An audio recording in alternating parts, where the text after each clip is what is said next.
What's the millennial question? Apparently, millennials as a generation, which is a group of people who were born approximately 1984 and after, are tough to manage. And they're accused of being entitled and narcissistic and self-interested, unfocused, lazy. Us, we have this thing where we have so much access to people's lives actually, and what they say is their lives, what they portray as their lives precisely, because someone said that in that picture that you see most probably was taken 27 times, and within that 27 times they choose the best picture, and they choose the best picture. They still filtered it. No, and even within those 27 pictures, if it's a family photo, you find that there was a lot of arguments in there because people had to sit in their positions, but then everyone's smiling, but people think that's a perfect family, but you don't know what was going in the in-betweens. And that basically instigates comparison. Because comparison, I can be a victim as well of the same thing, because you look at someone else's life, you think that, oh my goodness, they're making it, and I'm here. Or you see someone else who's on a vacation, and you're at home, and you're sitting at home and stuff like that, which it does increase some sort of anxiety and depression due to the fact that you feel your self-esteem decreases. You feel like I'm not worthy enough, and what am I doing? And you like this joke that we used to make, that blue ticks, you commit suicide, which is very true. Like if someone blue ticks, which is quite crazy. It's so touched. Like I said again, we are just the effects of this. The previous generation produced it, made it. We were like, in a way, the guinea pigs of that new system. Like I said again, we cannot fully say it's our fault. Yes, we have some control over it. But you see, that's also another thing. We can't be like, it's not our fault. They still said, no, we can't. No, we have to have some sort of... It's not our fault. It's not our fault. But now we need to realize it and make a change. It's the same as like a child who has divorced parents. It's not your fault. Exactly. But you have to choose in the beginning. You choose to be a victim or a victim over it. Yeah. So, over it. So I think it's when you get to a specific age. So if there's difference between a 20-year-old that their parents divorced and their parents divorced, it's also different when like an 8-year-old. You can't say to an 8-year-old, yeah, but you need to choose. You can't say because your parents are divorced. You can't say these things. You need to let this person experience this thing. Then when they get to a specific age, you're like, okay, but now, now you need to like. You said pain happens to everyone, but suffering is a choice. Yeah. So pain in life is gonna come, but you choose to suffer. You choose to stay in that place. You choose to not get out of that place of pain. It comes down to you, and that's what I always tell people. Like you always complain, and it's always when I go back home and I sit with this group of people that I grew up with, and they're always saying like you are a team and you have it easy, it's around for each other. I'm like, dude, you chose, you made the decision. And as much as you wanna say there are no opportunities and stuff, like people don't, I can't get anywhere. I can't get out of here. There are no opportunities. Then you make the way. You make the way. You get out of here. If somebody else managed to get out, then it means you can get out. It's just a matter of you sitting down and thinking about what you want in life. And once you have that, that's good. Then you want to answer. There's nothing stopping you. Right. We didn't have phones before. Yes. Nobody thought a phone could be a thing, but it became a thing. Nobody thought a car could be a thing. It is a thing. Nobody thought anybody could fly. We are flying. We're even going to Mars now. Come on. You get what I mean? So people need to stop thinking about the boundaries and start pushing the boundaries. Start dreaming. Thank you that you raised that, because there was one video I was watching, and they were telling people about how they should not dream, and how that people should not dream. You should be realistic about it. Killing somebody's dream, like it's important that you dream. Yes. It's very, very, very important. Everything that we see, because someone dreamed. But not just not just dream, not just dream, but dreaming is very important because it instigates exactly, for one, and two, dreaming has no. If you dream about something, there are no boundaries. Yes. There's no impossibilities. Yes. So now you get to actually think beyond what everybody else is thinking. So dreaming is very important, even though yes, in some cases you cannot reach that level that you thought of, but at least it gets you somewhere. Yes. Somebody else can take Exactly. it from there and push it out. That's exactly it. So dreaming is very important. Yes. Saying to a child that you can't dream, saying to a child that you cannot do that, or you cannot, it's impossible, my child. Just look. The one thing I hate about parents, it's the thing of telling a child that, you know what, without school you can't do nothing. Oh, that is a very Parents personally. no, but it is true. It is true. Because I remember what my parents said. It's after up to say, but my little sister is into like designing clothes. She's into like fashion and stuff. Right. I know where you're going. And they raised it saying, but where are you gonna get a job? No.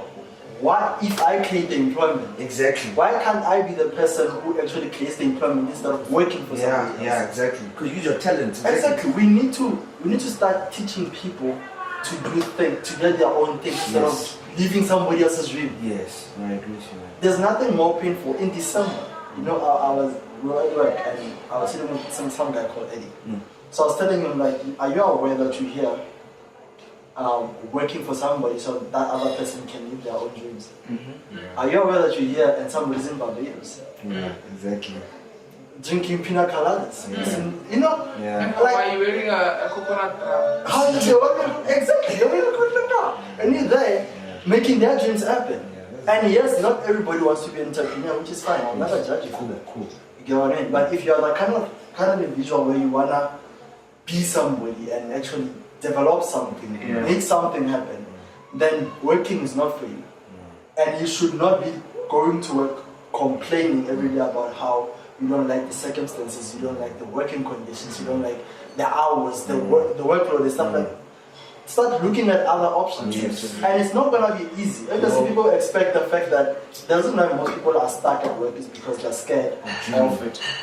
Exactly, they love comfort. They love that security of knowing that at the end of the month I'm gonna have a salary. I'm gonna be able to pay my bills. I'm gonna be able to go to news cafe. That's why they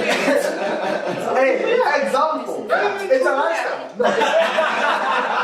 It's a lifestyle. It comes down to a lifestyle. Some people are stuck at work because they're scared of being uncomfortable.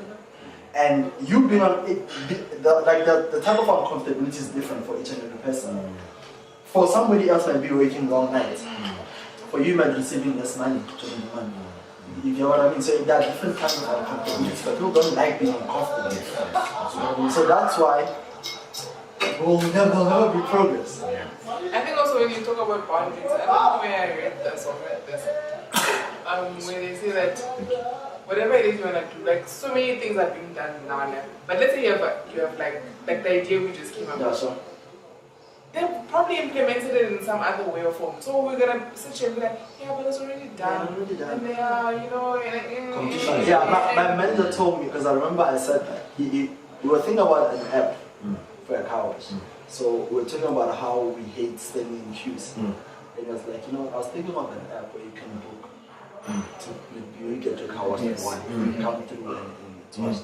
And a week later, just a week later or two, I found an article and I sent it to him and I told him, hey, look, there's an app. And he said to me, so? And I was like, yeah, the app exists, so it crashes your idea. And he said to me, like, no, just because it exists, it doesn't mean I cannot improve on it. Exactly. I can study the app, I'll download it, I'll look at it, and I'll see how I can improve. There's always room for improvement. It doesn't matter if somebody else did it. You can always do it better. Exactly. That's what I'm with you guys. In the Bible it says there's nothing new under the sun. Literally, meaning that any idea that's ever been thought, don't think that you're the first one to think about it. Or maybe it's implemented in some other form that's not exactly like I remember Uber and Taxify. It's taking over. The same thing my mom would say that stop trying to stress yourself. So trying to stress yourself by trying to find that idea that will revolutionize. Like you said again, there's nothing new under the sun. Exactly. You look at something that needs to be improved. You look at a problem, you say, I'm going to be the solution. When you see a problem, some people see opportunities. Some people see opportunities. Like, for example, when KFC was started, KFC, Corona was like, women are going to work now. no one's cooking supper, no one's cooking dinner. I'm about to make chicken. Come on. With that chicken, there was food for everybody. But now, if you were to now look at the opportunity and the timing, if you were to make chicken now, you wouldn't succeed now with the kind of chicken he's making. Although the business is successful, still growing because it has gained the trust of people. It's gained like a trustworthy consumer base. But you see, if you were to start KFC now with people like them who say, "Oh, my calories." No, but we live in a generation where people are lack. They measure that. They measure their calories. They measure everything. Back in the day, you never had someone that ate kebab or something. No, you never had those kind of things. They never had this kind of thing. They used to walk, they never used to drive. So there was no car. There's even a restaurant called Cow something. Is it Cow? It's K-A. Kwai, whatever. Yeah, cool. It's the most healthiest restaurant. Oh, yeah. It's so amazing. Yesterday I had the other day. I had delicious protein. I had a nature's protein. My words, this is not sponsored. Starting getting concerned About when did we start Exactly. getting concerned about what people say? Exposure. Start getting concerned about how many guys you get. When did you just start getting Precisely, concerned it's about all the access to the media. Yeah. when I started getting concerned about my food, when I looked at myself in the mirror, and I looked. Yeah. But now it comes on to this. See, that depends on these two things. It's either one, it was your own personal decision. And if it's that, I respect it. And I'm happy for you. But then it's because of what people say around you. Now that is bad.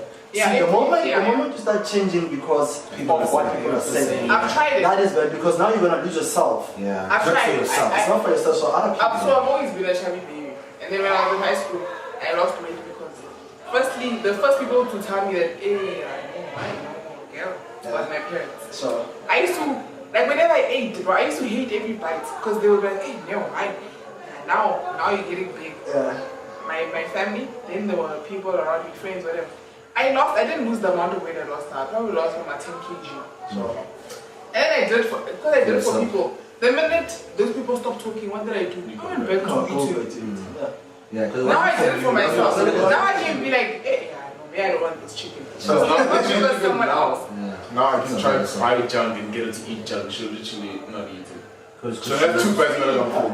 I wonder if it's a personal decision. I respect it. Yeah. But then if you become in a relation where it lasts, it actually lasts. If you said something because it was a personal decision, it actually lasts. But if it was because of what somebody else said, it doesn't last. As soon as that person is no longer concerned about that issue, as you said, you go back to eating. Because then now people don't want to care anymore. Exactly. You get what I never mean? a youth thing. It was never a youth thing. Yeah. You cared more about what other people are saying Yeah. than what you actually think. Yeah. So it wasn't from the inside out, it was from the outside in. Yeah. So we became a generation where we are more concerned about other people's opinions. And now that's why it comes back to the fake life. We are suffering. We're looking at somebody's life is in, one time Paris, the other time Beijing. That time is going to be. Where did my life go? There's a saying to got that, dates. and I love the saying. David Orange going off. If you live on people's opinions, you die of their rejection. So Yeah. and saying like that we do live in a generation where it's all based on what people say. Like you said, the likes thing. If you have so many likes, you're regarded as a person that is of high importance. And if you're not, I like what he says, like, okay, my page, my Instagram page is not moving. Is there something wrong with me? Are people not liking me? And stuff like that. So it's just basically like that. You live off people's opinions. You literally will die of their rejections. And doesn't a time when my friends were concerned about how many likes. Ooh, I agree Me too, though. I was there. I remember boarding, you post a picture on Instagram, you run to your homies, yo, dude, go like my thing. Yo, dude. And then, you actually know, it's like, what's your thing? What's your thing? Looks like, like, oh, okay, it's good. Oh, there it is. Sure, thanks. I see it. I actually have a cousin, like literally my cousin. So real, dude. Her and a friend, they post a picture now. If in the next hour or so it didn't reach from 500 likes, they delete it. If they posted, it reached that 500. Let's say they posted at night. In the morning when they wake up, if it didn't reach 1,000 and something, it's deleted. There's even a time when people are concerned about the amount of followers they had on Instagram. It became a thing where even developers now, they created apps that actually to get followers. Why are you concerned about how many people are looking at your life? But I think like, why is it not concerned to you as a person? Why are you looking for followers? If you're looking for followers so people can approve you, then that's a problem. But if you're looking for followers so that you want to make money out of it, then that's okay. That makes sense. Yeah. But if you're like, I don't want followers so I can get likes just because my pictures. No, great, but oh my gosh, no. he told you what feeling it is though. Yeah, He told you what feeling it is. You know, what is it called again? Dopamine. It's a hormone. It's a hormone. It's a hormone. It is a hormone. That we get from. It's a hormone. It's a hormone that you It's a nerve something. It's a hormone. Like it's a hormone that's Someone Google.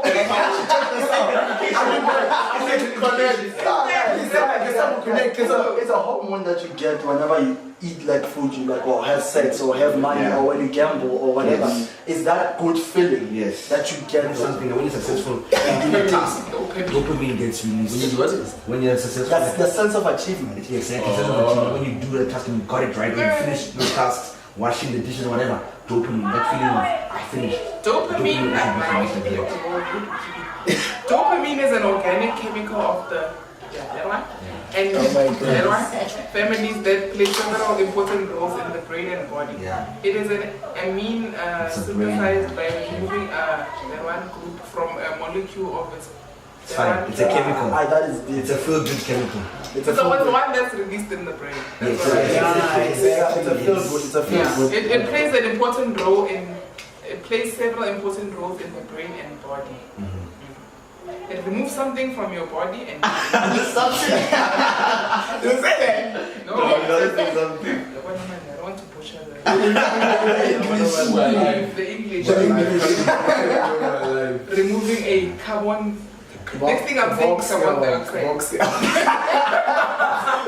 don't know what you think.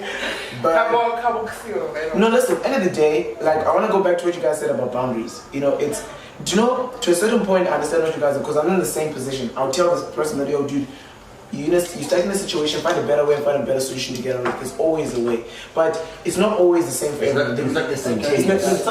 No, the reason why I say, no, not even that. It's not always the same for everyone, because you know you'll find that the reason why you can get out something is because you're surrounded by the people who can tell you that. There are some people who can't, and some people will say that I can't really get out of depression school. So you are who you surround. Yeah, exactly, and it gets so difficult for some people. Listen, you can't depression. There is a way.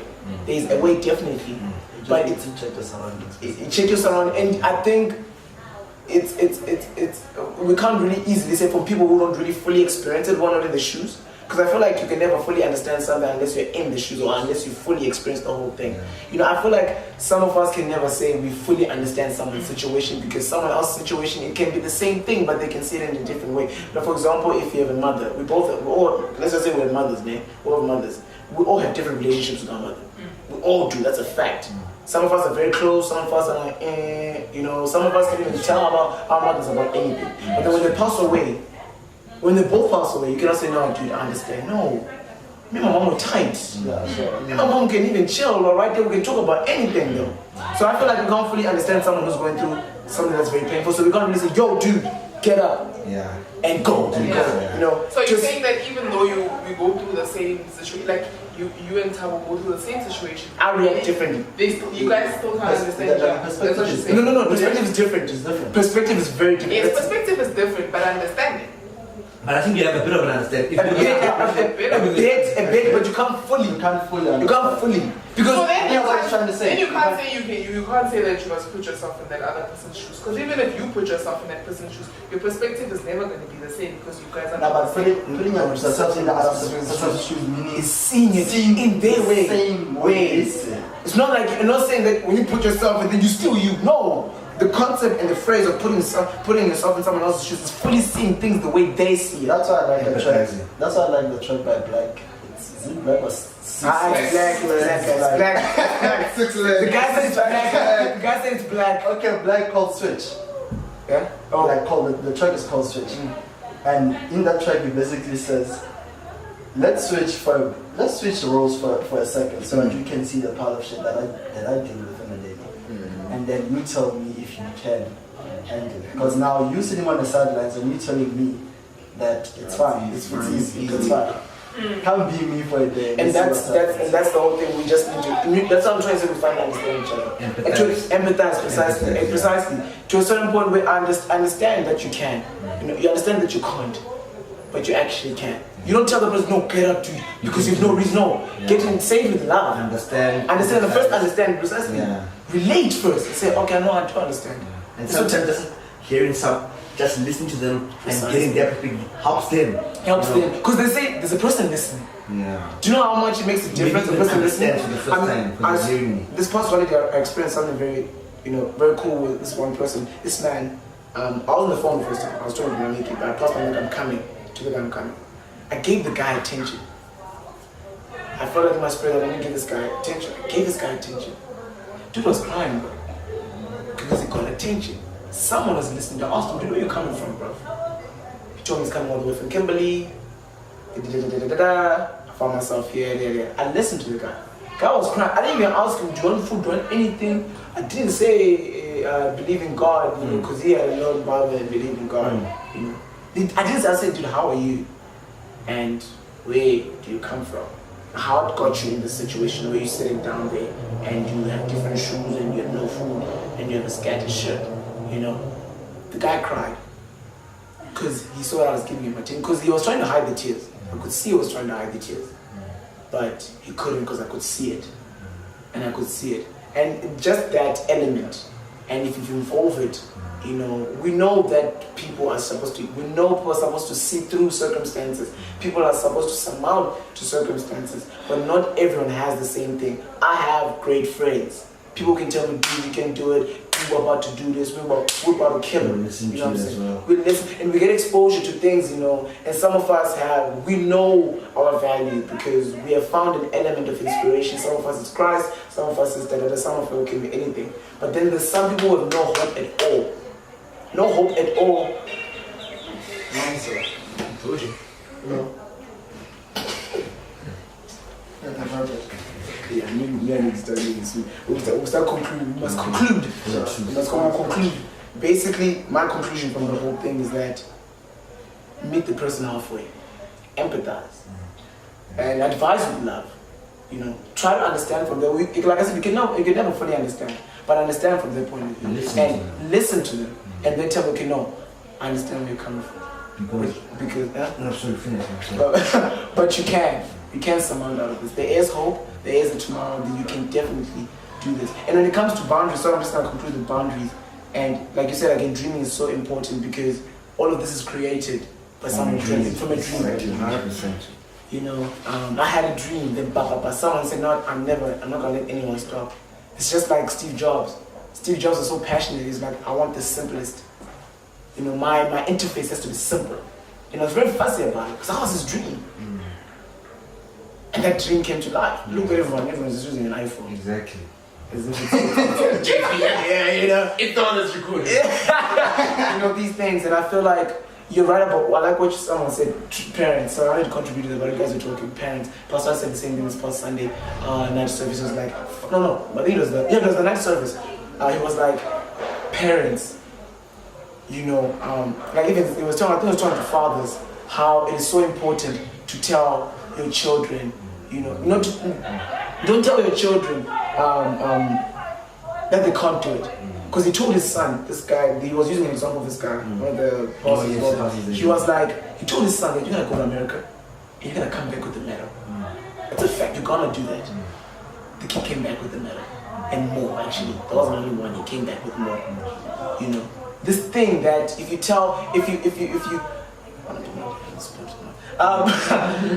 this thing that if your parent can tell you that you can do it, but also giving you the necessary elements that come with you can do it, that it is going to come, it's going to be a bit tough. You need to push, you need to thrust through it, Giving people hope. Oh my God. Giving them hope. I feel like there's a difference between, I think, like you said, spoiling them and telling them that the world is your oyster, to actually literally giving them hope and telling them that you can actually. True. You can achieve. Yeah, true. Nothing is impossible. Nothing is. You can do it. Nothing is impossible. Honestly, that's the truth. Yeah. But then there is gonna be challenges. There are gonna be people that are gonna just maybe that's why it was like the continuity thing. Maybe the challenges that you experience may not be solved now. Yes. But at least if you can push it up to that level, then somebody else can take it. Yes. And that's how the world grows. Yes. That's how we evolve. Exactly. That's how technology is growing. Exactly. So if we don't push ourselves to the point where our standard of living or our resources don't allow us to move on further, then the other generation that comes through, they'll have to start from here. Yeah. And it's a backstep. Yeah. We're moving backwards. Yeah. And people, it's the same as uplifting communities. If the community is poor, let us work towards the point where everybody's working. Then if we work towards the point that everybody's working, now we work towards everybody owning everything. Come on, exactly. And if you own everything, then it's step by there. step. I like it, Yeah, it's step by step. Yeah. Let's look at it from a family generation kind of thing. Great-grandfather works as a gardener. Exactly how it is. Then somebody else, okay, we push up his daughter works at the retail store, for example. The daughter raises whatever, a son works at a firm somewhere, pushing paper. Exactly. Then, it's just the same example.